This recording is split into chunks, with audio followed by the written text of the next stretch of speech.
candidates are out right across the nation, not just here at pre-poll, but the crucial door knocking. That's where we find Andrew Clennell, our political editor in Brisbane, the crucial seat of Brisbane. Andrew, the door knocking is always fascinating because you hear those interactions firsthand. They might be inclined to support the party, or maybe they need to be convinced. How have you gone there today?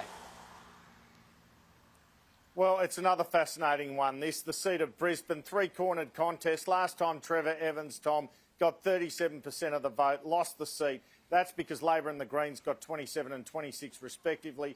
Between them, they got a two-party preferred, basically adding up from that for the Greens, 54%. What can I tell you? What I can tell you from this door knock is that Trevor Evans looks a chance in this seat. But if he doesn't win it, it's because of Peter Dutton. And that is because we had a lot of anti-Dutton sentiment on the doors. Several young women said they didn't like Peter Dutton. We had a gentleman say that Peter Dutton had made a lot of mistakes. And we also had a gentleman saying, I'd rather vote One Nation because he's not standing up enough on things like nuclear, in his view. He said he was a weak, wet nothing. Say what you think, not what you want people to hear. After talking with Trevor Evans and him being given his time, he said he'd vote for Trevor Evans. Having said that, there were some people who said Peter Dutton was stronger than Anthony Albanese. There wasn't much love for Anthony Albanese, but those interesting conversations about Dutton, they wouldn't go on camera. Let's have a listen to Romy. She spoke as a young person about climate change. Haven't heard that much of that in this campaign. And also housing. And also Tina, who spoke about how she actually liked Peter Dutton. How are you feeling about what issues matter when it comes to your first time to vote in this election? Yeah, look, I'm feeling optimistic about the certain policies at certain parties. Obviously, our generation is pretty focused on climate issues and obviously the cost of living. I'm probably leaning more towards Labor. Obviously Greens would be good to have some seats in there as well, but yeah, I probably align more with Labor's socialist approach. Oh, there's a lot that matters. I'm a diehard Liberal and always will be. Immigrant parents. What do you think of Peter Dutton? If he continues on the road of what he's promising, I think it's a start of a good change for us. We also spoke to Verity, who has been taking the message of Peter Dutton that there's concerns about a Labor-Greens minority government, but she's a GP and says she doesn't think Anthony Albanese's Medicare plan will work practically.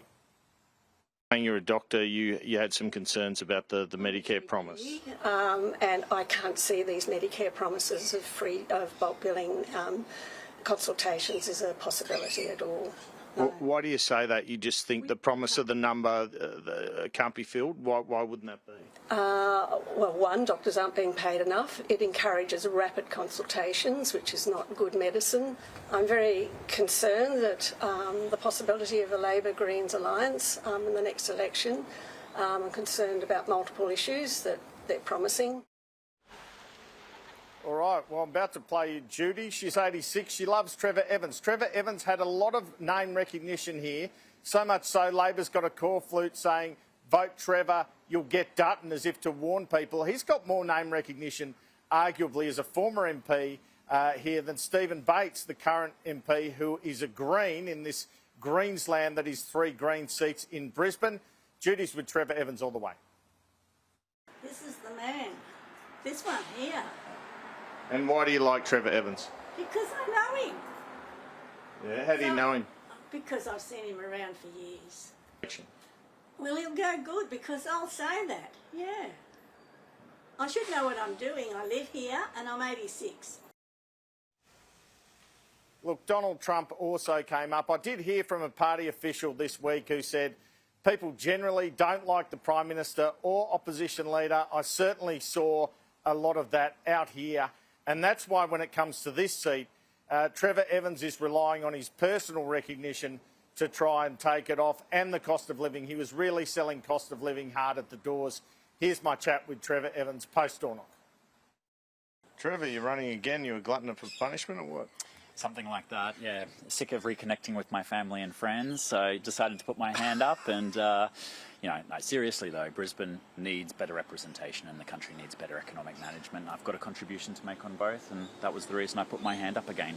Now, established today, you've got a very long-term relationship with Peter Dutton. You've been a campaign manager for him. You knew him as a teenager in Dixon.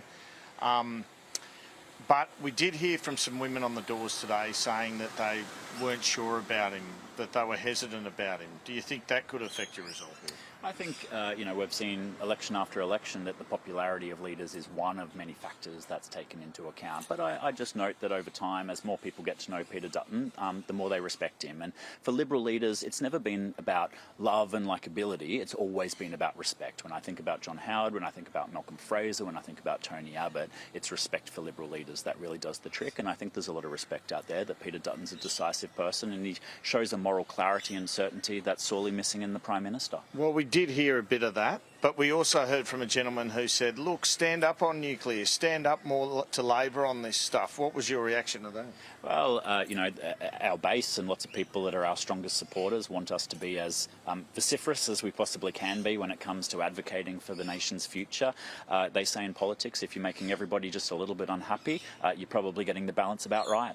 And the thing that you're pushing is the rather obvious thing. I haven't seen this necessarily in other seats, by the way. You've got Labor pushing their urgent care clinics, but you're saying cost of living, we can do a better job on economic management. That's what you think, I guess, from what I've seen, can help you, as well as the fact that you don't think Stephen Bates has done enough as a local member in this area. Is that fair? Yeah, absolutely. There is no doubt that cost of living is by far and away the biggest issue in Brisbane, and I suspect around the country at this election. As an economist, I've got something to contribute there, and I've been telling the voters of Brisbane that cost of living crises are always caused by inflation, and inflation is always, at the end of the day, down to bad governments and poor economic management. So I'd love to be in there and delivering a government with better economic management to bring down inflation, interest rates and the cost of living.